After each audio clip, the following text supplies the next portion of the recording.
Selamat datang para pembelajar sejarah intelektual Islam. Pernah nggak sih Anda bangun tidur dan kepikiran, ini mimpi artinya apa ya? Nah, jauh sebelum ada psikologi modern, ada satu tokoh luar biasa dalam sejarah Islam yang mencoba menjawab pertanyaan itu secara sistematis. Yuk kita kenali lebih dalam sistem dari Muhammad Ibnu Sirin. Jadi, pertanyaan besarnya kan, mimpi itu apa sih? Apakah itu beneran pesan dari Tuhan? Atau cuma pikiran kita yang lagi ngaco? Atau jangan-jangan godaan setan? Nah, bagi masyarakat di zaman dulu, ini bukan pertanyaan iseng loh. Membedakan ketiganya itu, wah, penting banget secara spiritual. Di tengah-tengah banyaknya penafsiran yang kadang campur aduk antara mitos dan intuisi, muncullah seorang ulama dari Basrah di abad ke-8, Muhammad Ibn Sirin. Nah, yang bikin beliau beda tuh apa? Beliau bukan sekedar menafsirkan mimpi satu persatu, beliau membangun sebuah sistem, sebuah kerangka kerja yang logis dan ketat untuk memahami dunia mimpi. Dan sistem inilah yang akan kita bedah hari ini. Oke, biar lebih terstruktur, pembahasan kita kali ini akan dibagi jadi 5 bagian. Kita mulai dari konteksnya, lalu masuk ke 3 jenis mimpi menurut beliau, terus kita lihat alat-alat yang beliau pakai untuk menafsir, etika penting di baliknya, dan terakhir, apa sih warisannya buat kita? Coba dibayangin, Anda hidup di zaman di mana mimpi itu dianggap serius banget, tapi nggak ada panduan yang jelas buat menafsirkannya. Yang ada cuma campuran antara firasat, takhayul, sama tradisi turun-temurun. Nah, disinilah letak kejeniusan Ibn Sirin. Beliau melihat ada kebutuhan mendesak untuk sebuah metode yang lebih sistematis, yang dasarnya kuat dari wahyu dan juga logika. Jadi, langkah pertama dalam sistem Ibn Sirin itu simple tapi fundamental banget. Klasifikasi. Beliau bilang, jangan buru-buru nanya artinya apa. Tanya dulu, mimpi ini datangnya dari mana? Ini penting banget, semacam filter pertama gitu, buat misahin mana mimpi yang beneran pesan, dan mana yang cuma sampah atau gangguan. Nah, dari klasifikasi inilah kita sampai ke pilar utama sistemnya. Beliau membagi mimpi ke dalam 3 sumber utama. Pertama, ada yang namanya ar-ru'ya. Ini nih, mimpi yang istimewa. Dianggap datangnya langsung dari Tuhan. Jadi ini bukan sekedar bunga tidur biasa ya. Ar-ru'ya ini semacam wahyu kecil.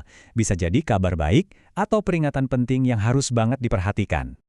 Lalu yang kedua, kebalikannya ada al-hulm. Nah, kalau ini mimpi yang sumbernya dari setan. Tujuannya ya buat nakut-nakutin, bikin kita cemas, ragu, atau bahkan menggoda kita buat berbuat yang nggak baik. Pokoknya tujuannya negatif untuk bikin kita sedih dan tersesat. Dan yang ketiga, ini yang mungkin paling sering kita alami, yaitu hadis an-nafs atau bisikan jiwa. Ini pada dasarnya adalah refleksi dari apa yang kita pikirkan, kita khawatirkan, atau bahkan kondisi fisik kita. Contohnya gampang, kalau kita lagi lapar banget, ya bisa aja mimpi makan enak. Menurut Ibnu Sirin, mimpi kayak gini nggak punya makna spiritual apa-apa, jadi ya nggak perlu pusing-pusing ditafsirkan. Oke, jadi setelah kita bisa filter mana mimpi yang beneran ar-ru'ya, tugasnya belum selesai. Justru disinilah bagian yang paling keren dari sistem Ibnu Sirin. Beliau menyiapkan semacam toolkit atau perangkat analisis yang canggih banget untuk membongkar makna dari mimpi-mimpi sejati ini. Dan ini bukan sekedar kamus mimpi yang simple ya, di mana kalau mimpi A artinya B, nggak gitu. Metodenya jauh lebih dalam. Beliau menjadikan Al-Quran dan hadis sebagai rujukan utama. Beliau juga menganalisis etimologi atau akar kata dari simbol mimpi, bahkan peribahasa pun dipakai. Dan yang paling penting, yang bikin metodenya revolusioner adalah penekanan pada konteks pribadi si pemimpi. Nah, ini dia poin kuncinya. Bagi Ibnu Sirin, konteks is king. Satu simbol yang sama itu nggak punya arti paten. Artinya bisa beda-beda, tergantung siapa orang yang memimpikannya. Simbol itu baru hidup kalau dihubungkan dengan kondisi si pemimpi. Contoh paling terkenalnya itu soal mimpi mendengar azan. Simbolnya kan sama persis ya, azan. Tapi lihat deh, kalau yang mimpi itu orang soleh, Ibn Sirin menafsirkannya sebagai panggilan untuk ibadah haji, dengan rujukan ayat Al-Quran tentang haji. Tapi, kalau yang mimpi orang yang kelakuan yang nggak benar, tafsirannya jadi beda 180 derajat. Ditafsirkan sebagai pertanda akan mencuri juga dengan rujukan dari ayat Al-Quran yang lain. Keren banget kan? Ini nunjukin betapa pentingnya konteks personal dalam sistem beliau. Punya kemampuan membaca mimpi seperti ini tentunya bukan main-main. Ini bukan sekedar skill, tapi sebuah tanggung jawab besar.